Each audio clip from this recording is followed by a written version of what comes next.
திருச்சிற்றம்பலம். அருட்பெரும் ஜோதி அருட்பெரும் ஜோதி தனிப்பெரும் கருணை அருட்பெரும் ஜோதி. எல்லா உயிர்களும் இன்புற்று வாழ்க. வாக்கினால் செய்யும் தவம், மனத்தால் செய்யும் தவம், செயலால் செய்யும் தவம் என்று பகவான் ஸ்ரீகிருஷ்ணர் பகவத்கீதையில் 3 வகை தவங்களையும் கூறியிருக்கின்றார்.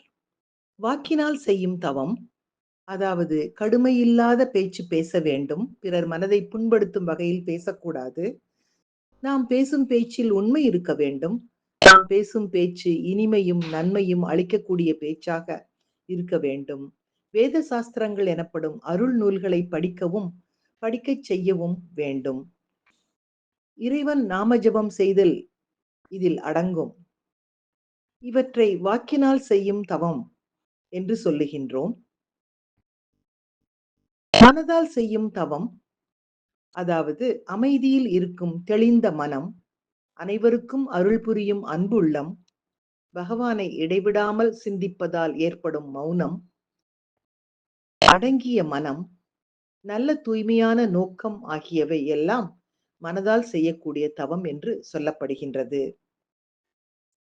செயலால் செய்யும் தவம், அதாவது தெய்வங்களை பூஜித்தல், சான்றோரை பூஜித்தல், குரு நிலையில் இருப்பவர்களை பூஜித்தல், ஞானிகளை பூஜித்தல், தூய்மை, நேர்மை, பிரம்மச்சரியம் எனப்படும் புலனடக்கம், அஹிம்சை ஆகியவை இதில் அடங்கும். இருட்டை விரட்டுவதற்கு வெளிச்சம் உதவுகிறது. அதுபோல இனிய பேச்சு ஒருவனிடம் இருக்கும் பாவத்தை விலக்கி அறம் பெருகச் செய்கிறது. நெறி கடந்து தீயவர் பேசும் கடும் சொற்களை பொறுத்து கொள்வதும் ஒரு பெரும் தவத்துடன் ஒப்பிடக்கூடிய செயலாகும்.